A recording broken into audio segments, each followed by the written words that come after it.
Know that there isn't a lot of black archaeologists in South Africa or in the world. Let me just in the world. But if you ever happen to be interested in archaeology, what is it that you need? Because archaeology is something that can be studied either by people who are doing Bachelor of Arts or Bachelor of Science, and it can actually be a major. So today we're going to get into the nitty-gritties. What does it require? What kind of a person do you need to be, or what skills do you need to have to study this very interesting, sometimes not so interesting subject? Okay, let's get into it.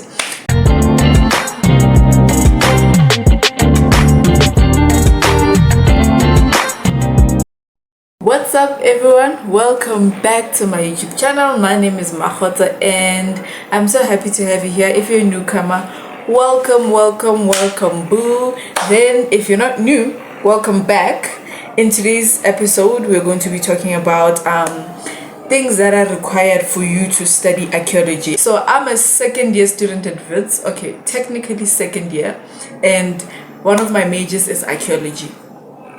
And so one of the things that I've picked up about being an archaeology student is that, one, you need to have an interest and knowledge in history. A lot of archaeology in first year is just historical archaeology. They will be telling you that humans migrated out of Africa 80,000 years ago. And then they arrived in Asia when? How did they enter the Americas? Through which corridor? What? That is a lot of history. That is a lot of reading and information sequences. How did language develop? You know, Bantu languages all the way from North Africa to Southern Africa, deep into South Africa. How is the Khoisan language different from other languages? What are Bantu languages? You need to know the history of those people, the history of empires in Africa, kingdoms, the Botswana kingdom, the Bapedi kingdom, the Zulu kingdom. You need to know who came first, Uzulu or Mtetwa. You need to know those things and you need to be genuinely interested.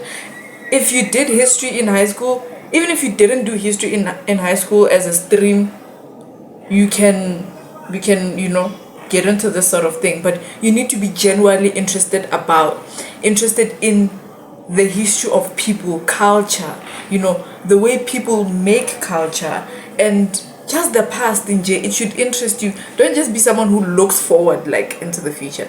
You need to also look back morale into the past.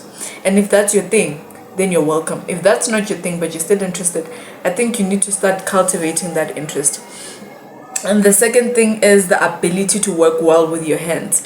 One of the things about archaeology is that you're always going to have to excavate. There's different kinds of excavations. There's emergency excavations. There's excavations that take years, like the ones in Gobekli Tepe, Chatal Huyuk, which are archaeological sites that are famous. The archaeological sites that prove the Bible to be true. So for you to get the evidence, you have to carefully dig. You don't just dig, bring your spade and then gaga. You need to work carefully. You need to be patient. If you are digging a tomb, for example, which is one thing that archaeologists are famous for, digging tombs. Yeah, we do sometimes, but it's not all that there is to it. You need to be careful. You can't just go there with your hammers. No, you need to make sure that whatever that you are excavating there, it must come out in good shape. So you need to have care for these things, for these artifacts. Can be beads, could be tombs, it could be skeletons, it could be bowls, it could be figurines, it could be anything. The point is, you need to be careful with your work. You need to love it. Secondly is, you have to have a knowledge of sociology and anthropology and how society and cultures work. For example, red is mostly for danger, maybe in this part of the world, but I think in China or Japan, red is actually a good color. Like it's a good luck color. It's not just like red for danger. You know, once you start recognizing the differences between different societies, you can understand maybe how their ancient civilizations understood the world. For example, if you watched a movie like The Woman King, for example, you know it was imperative for those people to consult with the spirits before they went to war, because that's their culture, that's how they do things. And some people even still consult even today. Different people do different things, but people who are focused on Western humanism, they have Eurocentric way of viewing life, they might not consult spirits to embark on something. But do you understand that? Are you interested in the way different people see the world? Some people, in some cultures, handshakes are not a thing. In some cultures, you don't touch kids on their head. Why is that? You've got people do different things for different reasons. Do you want to understand culture? Do you love different cultures? Do you know why people make culture? Because culture doesn't make people make culture. And so the third thing is that you have to be thorough and pay attention. I'll give you an example with artifacts like a bowl or a vase that is used in different societies. In the Mayan society, the bowl that you will find in a Mayan society and in an Egyptian society are different. They're different because of the markings on the bowls, the drawings on the bowls. Or for example, the Egyptian hieroglyphs, the way they're written, they're so different. Then there's another kind of writing, cuneiform, it's different. You need to pay attention to how they write things differently, what it did mean to them. And you could have the same civilization, for example the Egyptian civilization, having different cultures in different ages, and you need to be able to differentiate these cultures. You can't just say it's the Egyptians, they've always done things the same way forever. No, cultures change. People don't behave the same way they used to behave back in the day, like Woody 30,000 years ago, if you believe there was ever 30,000 years ago. Okay, like you need to pay attention to detail. You need to be aware of such things, because one of the things that archaeologists try so hard to eliminate is the idea that the people who exist today are exactly similar to their ancestors. And this is an idea that unfortunately has been applied to groups of people like the Khoi and the San. Khoi-San are not the same people. The Khoi and the San are not the same people, that's what I meant to say. And so this thing that, maybe the San who existed in South Africa, Botswana or Namibia, maybe 8,000 years ago, they're still behaving the same way as the San who exists today. It's not true. In fact, there's a word for that term. I'll just find it and put it up here. And then you have to have persistence and determination.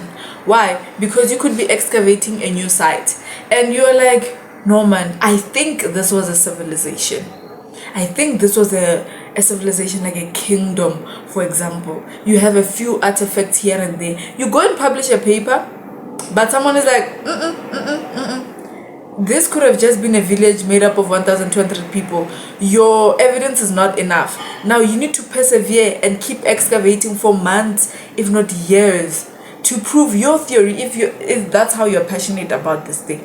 But if you're not passionate, you'll just give up along the way, be like, it is what it is, I don't have time for this, let me just do something else. So you really need to persevere in these things.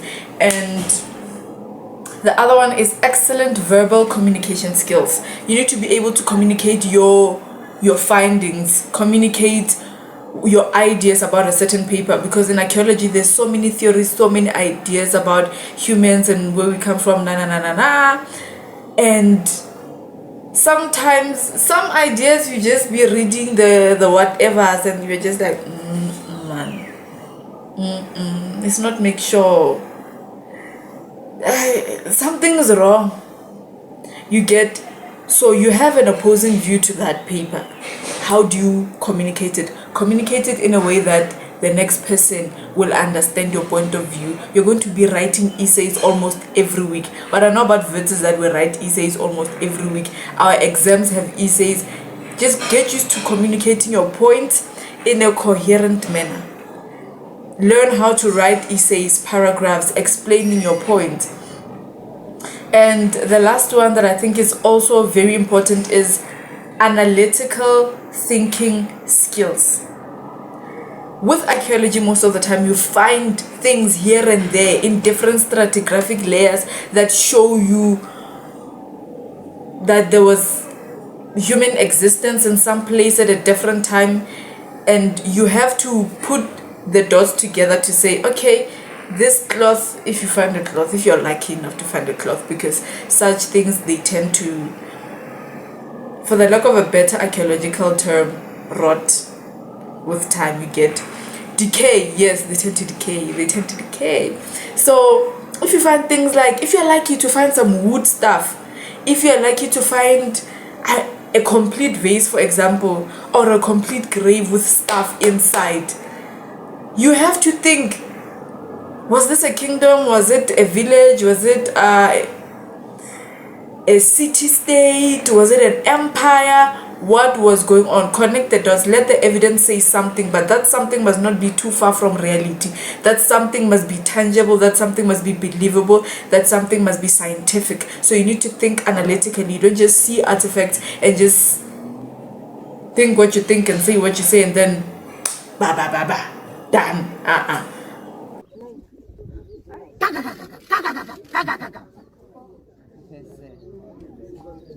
It's gotta make sure, it's gotta make sense, if you get what I'm trying to say. So yeah, those are the things that if you're aspiring to be an archaeologist, to major in archaeology alongside another module, you have to look into. You have to be interested in these.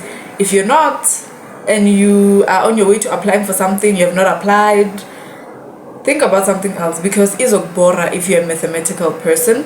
You will just be annoyed, because we read a lot, we talk a lot. You have to pay attention to detail, guys.